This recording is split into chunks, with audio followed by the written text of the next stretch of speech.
The African National Congress was among several organizations that united against the introduction of value-added tax in the early 90s. The Liberation Movement believed that the tax would deepen poverty in black communities and fuel inflation. More concerning at the time was the proposed application of the tax on medical and municipal services. Some viewed this as an introduction of a tax on another tax. Most municipal councils were against the VAT. Well, the Johannesburg City Council, as with other major cities, as with other members of the United Municipal Executive, are going to make very strident representations to the Minister of Finance that this should not be allowed and that we should be zero rated as far as property is concerned. Despite the nationwide objection to VAT, government went ahead and it was introduced. This prompted a nationwide strike action on the 4th of November 1991. COSATU, along with the African National Congress and other organizations, led the strike action. We estimate that more than 3.5 million workers today supported the general strike, which was called to demand that the government change the VAT system and immediately enter into negotiations on the macroeconomic future and policies of South Africa. Today's action was also a remarkable display of unity by a wide range of trade unions, civic, political organizations, business groups across the spectrum. NAFCOC, FAPCOS, SAPTA, and small business fully supported this action. We commend these organizations for the efficient way in which they have ensured that our action was a success. Few months before the introduction of VAT, government consulted various stakeholders for inputs. A multiracial coordinating committee on VAT was established to formalize engagement with the government of F.W. de Klerk on the proposed introduction of VAT. The group was represented by 18 organizations, including Operation Hunger, trade unions, consumer and health bodies. The state president has given us his undertaking that he would look very seriously at the proposals we put before him today, particularly those proposals relating to zero rating of basic foodstuffs, the provisions for mechanisms to enable particularly the disadvantaged communities on questions of water and electricity. There was also a commitment from him to look at further ways on negotiation related to provision of poverty relief programs. We do believe, however, and made it very clear in our meetings, that we felt that those provisions for poverty relief were totally inadequate.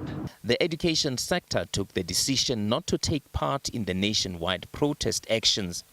But teacher unions warned that pupils and teachers were prepared to join the picket lines soon after the examinations. We don't want to plan any form of mass action because we think that all our efforts must be directed at the examination process. After examinations, we are considering possibilities of students and teachers participating in the strike because we are actually supporting the campaign against VAT in the country. The coordinating committee on VAT was established to look at some of the concerns raised. ANC and COSATU members were included in the committee. Despite this, there was still a lack of trust between the ANC and the National Party government. At the very last meeting, when our committee had a meeting with Du Plessis, all he did was demonstrate his kragdadig hate and informed the committee that he is not prepared to move even an inch towards meeting the demands that are being made by the people. Mr. Chairman, this is a clear indication that the South African government, in implementing this tax, is actually making a mockery of the whole process of negotiation. But what do we find on tax? We find that the government is actually willing to do it alone, do it on an arbitrary fashion without any consultation whatsoever. One of the VAT committee members, Bani Fanarov, a former trade unionist, warned government against taking unpopular policy decisions. That the government up to now hasn't really understood the level of opposition in a very wide spectrum of organizations and among the people in the street against the VAT system. We hope that from today's summit, it will be clear to the government that this is an extremely unpopular action that they've taken, and in view of that opposition, that they will be prepared to look more openly for a solution. Then Minister of Finance Barend du Plessis condemned the protest actions aimed to challenge the introduction of VAT. A value-added tax is a good tax. The cement price is already cheaper as a result of it. It is a good tax. We must maintain value-added tax as a good tax on a wide base at the lowest possible rate. It will serve our economy best, and the people in the private sector understand it. And then also, we cannot, by way of pressure or protest marches or whatever, be forced to involve trade unions and all kinds of organizations into policy making as far as tax is concerned. The ANC and COSATU used its seat at the newly established VAT committee to push for zero rating of certain foodstuff. Warned previously that the way in which VAT is being imposed will threaten a tax revolt as a whole. Already in the coordinating committee, the medical sector has indicated that there will be civil disobedience relating to the payment of tax on medical services. We have indicated that this civil disobedience is going to take the form of resisting other forms of taxes. The Coordinating Committee on VAT has also adopted a program of action that will involve the organizing of mass marches on the 30th of September. At the end, government had its way, and the VAT was introduced at 10%. Tshepo Mongoai, SABC News, Johannesburg. There you have it. I think that insert definitely trying to give us some background in terms of the history of value-added tax in South Africa following its introduction for the first time in 1991, replacing the sales tax. For some more context on this, I'm joined here by the Secretary General of SAFTU, Zwelinzima Vavi, who was there, witnessed some of the exchange discussions, protests that happened at that time. What did you make of the introduction of value-added tax? Particularly, we know that at the time, the apartheid government was under pressure financially because of the sanctions, and they wanted to raise money. But the other issue is it was on the eve of their departure from government, a point that even in the inserts, Jay Naidu is raising. Well, they were literally sitting on the departure lounge when they decided to pull a number of tricks. And in our view, all of this was designed to ensure that the future government they knew will be led by the ANC will be robbed of the critical economic instruments to effect fundamental transformation of society and to be true to the very popular slogan of a better life for all, or the wealth of the country shall be shared, coming from the economic demands of the Freedom Charter. So on the last days, they did a number of things. VAT was introduced and rammed down the throats of the country. I think it was on the 30th of September 1991.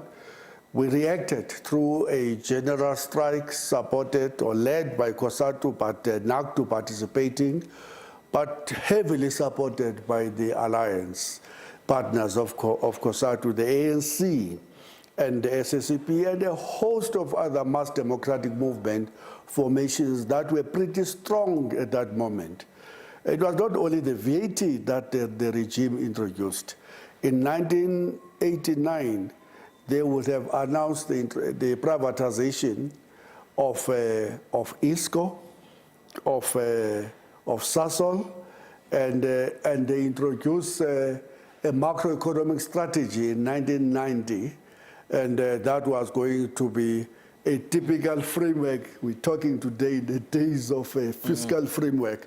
The framework was introduced by, was it Barend du Plessis in 1990? He was indeed the minister at the time. Was the Minister of Finance. And we were incensed. We were angry. The working class was angry. And that's why that strike was supported by over 4 million workers. Yeah, but one can argue that VAT, even post-apartheid, has served as well. That's why today we say this is a viable source of revenue that has been good for us, so maybe we should up it a bit, because we understand that it can actually help us to deal with some of the challenges. Well, we have to look at it in the context. There was a general sales tax that was introduced in 1978 by the National Party. It lasted between 1978 until 1991 that they introduced, and by the way, important to make this point, the general sales tax applied only at the end of the chain, at the retail level. That's when you paid a 4% of general sales tax, way low. The value-added tax they introduced was now a multi-purpose.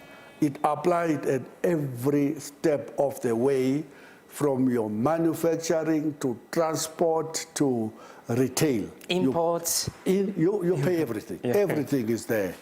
Introduced at 10% initially. Yes. The reason why we objected as the progressive forces at the time was that we regarded, as we still regard it up to this moment, as a regressive tax system that impact disproportionately more on the poor than it will impact on the richer members of society. That remains the position. And I would have now thought that ANC of the wealth shall be shared, progressive RDP, and shift the burden of tax paying from the shoulders of the poor to the shoulders of the rich. Remember, by the way, interestingly, that in 1992, the corporates were paying up to 52% of taxes to the regime, 52%. Perhaps you have to give it to the National Party. There was a committee, a coordinating committee on VAT. For the first time, they invited many of the COSATU and ANC members who were actually invited at National Treasury to make an input. And that's why we saw the zero rating in that we have seen. Of course, one of the issues was the fact that many people were against the payment of VAT on levies, municipal levies, on medical services. But there was an input, and somehow they listened to some of those inputs. There was power at the same time. It was not just clever intellectuals engaging Baron Duplessis, the Minister of Finance. He knew that he could not ignore that mass power commanded by COSATU and the Tripartite Alliance. Oh, history is bad. History is the best teacher. And look, here is the National Party, an illegitimate regime, being forced to talk to J. Naidu, the General Secretary of COSATU, Cunningham Ngugana, the General Secretary of NACTU, James Mdlalose, the President of NACTU, may his soul rest in peace, Elijah Bahai, the President of COSATU, but then in leading intellectuals in the ANC, Paulo Jordan, and many others. They were consulted, and it is out of the combination. Saki Matozoma was there as well. Saki Matozoma, all of them. Tito Mboweni. Yes. All of these people went to engage. And it is out of that engagement that, combined with this powerful strike, that they got some few concessions to zero rate some of the most basic stuffs that workers use more, which was half victory. The VAT couldn't be stopped, it continued. Now, fast forward to where we are. Now it is Cyril Ramaphosa, the president of the country, who was the Secretary General of the ANC, General Secretary of the NUM, key mover in that strike. Inogonugana, currently a general secretary, formerly general secretary of NUMSA, key mover in that strike. In that cabinet, there's Gwede Mandashe, there's Angie Mutecha. These were the people who organized the strike in 1991. I was just a mere provincial secretary. Actually, saw Themba Maseko on the teacher side as well. I mean, in the inside we played. He was there, although I think the teachers did not participate because they were about to write exams during that time. The strike happened towards the end of November yes. 1991. Yes. But the point that I was trying to make is this. These people who know how important it is to consult developed a slogan even at that moment that you cannot shave anybody's head in their absence. They knew that. In the constitution they were drafting, they made sure that in its Bill of Rights it will have something that will talk about transparency, democracy, participation, and yet, knowing all of that, there you go. In 2025, they have not spoken to trade unions. They have not spoken to any of the mass democratic formations, no working class formation. They are engaged in closed doors, behind scenes, behind the people's backs negotiations with the resemblance of that national party, which is today the Democratic Alliance. They talking to the captains of industry. Is this not a shameful thing to remember that these people were the ones who delivered zero-rated and got 4 million workers to sacrifice on a strike, which now, if we were looking at it from the context of what they are doing, was a strike that amount to wasting emotions, wages, and obviously the power of the workers. You know, that's the reality of today. No, we have not been called for negotiations, no consultation, but it's good to speak to business, good to speak to the opposition parties in the now so-called government of national unity and beyond. So today we have that, of course, introduction of VAT that government is pushing for. Of course, there are many opposition in terms of its implementation. Are there avenues? Perhaps people who are running government, they look at this very closely and say, we're running out of options, and this works. It's what can help us. We've got teachers to pay, it's easier for Abovavi from outside who don't have access to the finances and the very private conversation with investors. No, they do have options. They have, on the basis of their ideological shift from the then left to now right, decided that the only option they are prepared to consider is the option that is going to punish the poor more than the rich. So it's a political decision that the instrument we are prepared to consider must be the one that will disadvantage the poor. It's a political, ideological proposition. Let's not make a mistake about it. They have options. I was mentioning that at the time when Baron du Plessis negotiate, consult, something that they are not prepared to do now, the corporate taxes were sitting at 52% in their highest point. 52%. There comes the liberation heroes. In 1993, they started a process to reduce the corporate taxes to where they are today, 27%. Well, it's still high. They still argue that it's very high. They say, no, this is high in comparison to our peers. We have no space there. But which of our peers have unemployment rate of 42%? Which of our peers have a poverty level of 62% when you look at the upper bound poverty level of a mere 1,500. Which of them have become the most unequal society in the world?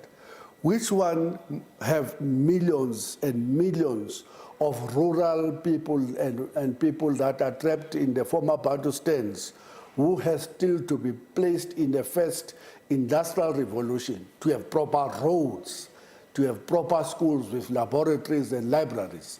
Which of the peers they are comparing with can have bit toilets in the rural areas and in their townships? None. But because they have been won over, they will say, no, our peers, we must compete, we must compete. That's the first option they are refusing to consider. The second option is that they establish a commission led by a judge, Dennis Davis, who says to them, look, there is so much that is happening. Here is the recommendations that you must consider. One of those recommendations as a starting point is do something about these tax dodging schemes of the corporates in South Africa. And he says, at the minimum, we are losing 50 to 60 billion rands every year, at the minimum.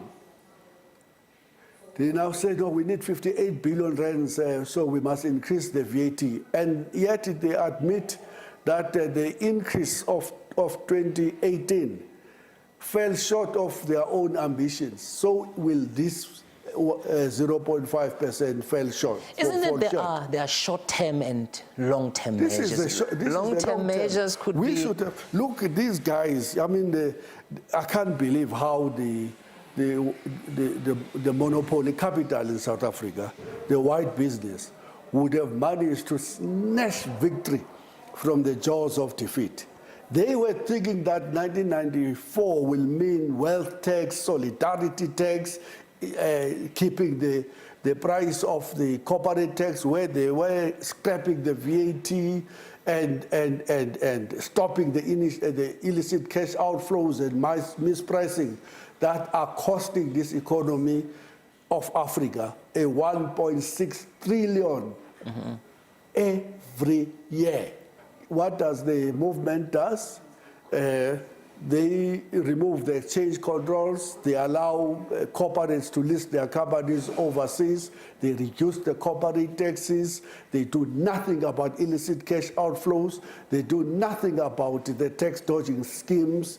They instead introduce austerity to cut the budgets on the most basic services that they should be enjoying under democracy.